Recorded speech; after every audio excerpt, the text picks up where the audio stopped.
everybody. My name is Nir Erez, and I'm the CEO, co-founder of Moovit. And I'm going to tell you a little bit about how the community combined to smart cities and create scalability. So before I'm going to talk about that, let me start and tell you a little bit about some facts. I really hate to spoil the big dream created by my colleague here from Audi about cars, but there are about 8 billion people around the world and only 900 million cars.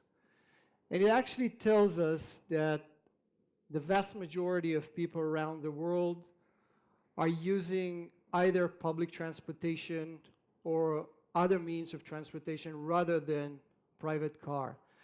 And actually, you take this fact and you look forward, it's just going to be bigger. The problem is just going to be bigger and bigger. And when we analyze the data of our users, we figured out that people spend a big portion of their life using public transportation.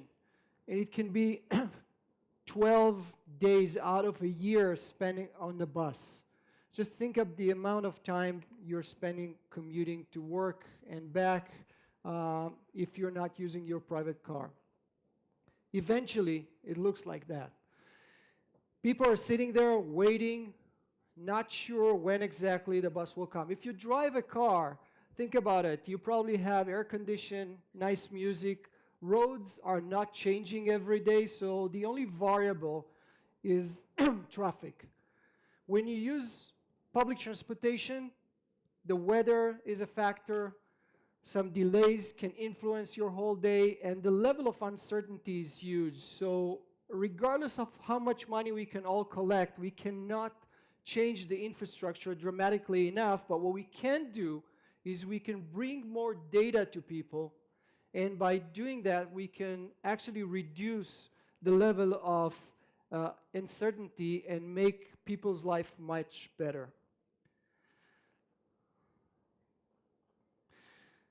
So when we launched Moovit outside of the beta in Tel Aviv in about less than 3 years ago, we were 8 people, and we figured out that the world of public transportation information does not exist. Even though Google Maps were already 6 or 7 years old, less than a third of the world's cities were mapped regarding public transportation. And the option of buying Google were not really relevant for us as 8 people with no funding. And we have decided to build some tools that will allow us to actually create public transit data layer. We saw that it took us about 6 weeks to actually build the data layer for a city, and it was not scalable. And then we thought, what if we're going to take the tools that we've created and we're going to publish it to the world and try to ask from the world community, from people around the world, if they could actually use our tools and build their own city's data. We weren't sure what will happen, but eventually we got hundreds of thousands of emails from people volunteered to help us. Most of them were not qualified to actually go and build data, use some high-tech tools. But out of these people, we qualified up until today about 21,000 editors and super editors to help us build the public transit data layer.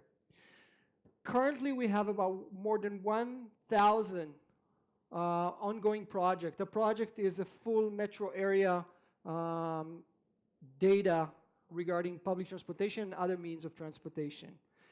And the fact that I'm most proud of is that every 24 hours, we release a service in a new city around the world. So think about it, every day a new city.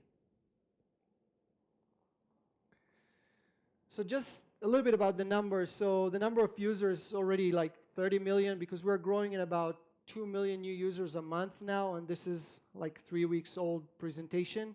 We cover more than 750 cities around the world in more than 65 countries, and we support more than 40 languages.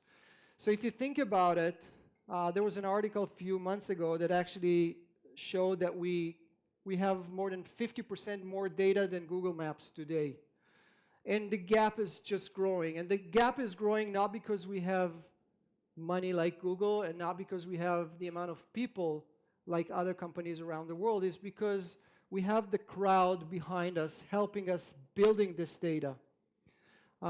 So as you can see, the curve is just going up, and we're definitely going to cover most of the world in the next 2 to 3 years. So how do we take this information and make cities smarter? So we talked about the community, we talked about the scalability, but how do we take this information and make cities smarter? So I really didn't plan that, but today there was an announcement about a DLR strike in London. I don't know if any of you came from London today. There's like 3 days strike. And this is a great example because Moovit is the only app around the world that actually reacts to some changes in public transportation in real time. So the community figured out that there's a strike. We got an alert. The community supported it. We removed all the DLR lines from our trip planning, and everyone who navigates with Moovit today in London will have different alternatives to get from point A to point B, excluding the DLR. That's a great example of how a city becomes smarter just based on the data created by the community and also alerts created by the community. Some other examples that I prepared in advance relates to Rome, for example. So in 2014, there was a Pope canonization. And let me go back 3 years ago when we started. We approached Roma Mobilità, which is the authority in Rome, transportation, and we asked for the data. They didn't have all the data, but the data they have, they were not willing to provide us. So we built the data ourselves with the community. After we got about 150,000 users in Rome, they started to cooperate with us. And last year, during this Pope canonization, in 2 or 3 days, there were about 4 or 5 million visitors in Rome. And there was a big problem how to communicate to the people around the city about all the changes that are happening in real time. So the city approached us, since Moovit allow the city and the authority to communicate back to the users, and we were able to send about 5 million messages during these 3 days to people about changes in public transportation regarding this event that happens in the city.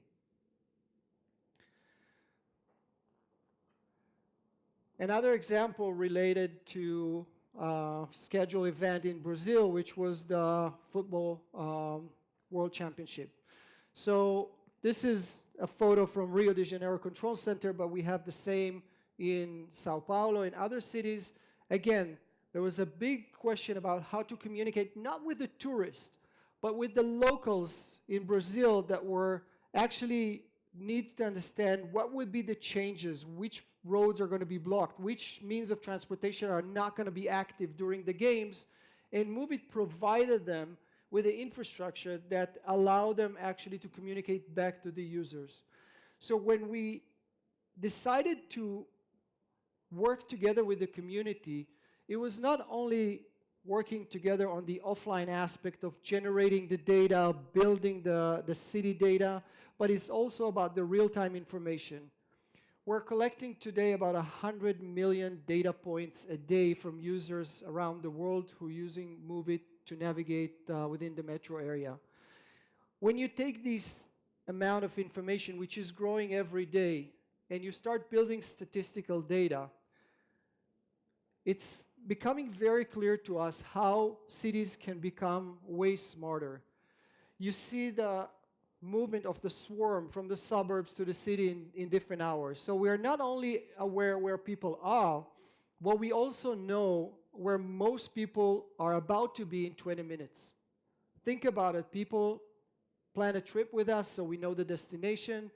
It provides us with a lot of information that can be used by cities to become a much smarter and efficient place. So today, after a little bit less than 3 years, we're by far the largest public transit app, but we are not done with public transit.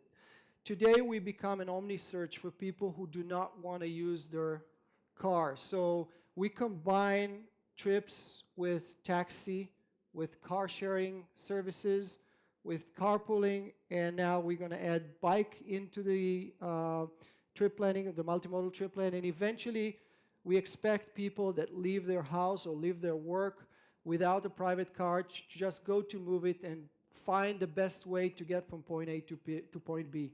And it actually combines what we have just heard before about driverless cars, so that can be another alternative or another mean of transportation that people can use. So I just have 2 minutes left. I want to use this stage just to give you a scoop. It's going to be out there for the press in the next 3 or 4 hours. But up until today, we were lucky to raise more than $80 million, and we just announced that we have new investors on board, and these investors are very different from the others. It's called Sound Ventures, and it's actually the fund run by Ashton Kutcher and Guy Osseri, who is the manager of Madonna and U2. And I think that we're very excited to have that kind of investors that represent the consumer world, the media world, that will help us also to spread the world on board to us with Moovit. And I think that it's definitely going to help us on our road to move forward, both to China and India, that in both huge countries we have just launched our first new cities based on community data, of course. So I would like to thank you, everybody, to listen to my speech, and I hope that by the end of this speech, you're all going to download Moovit and start using it, because we're operative here in Dublin and we have all the real-time data. So good luck with your travel.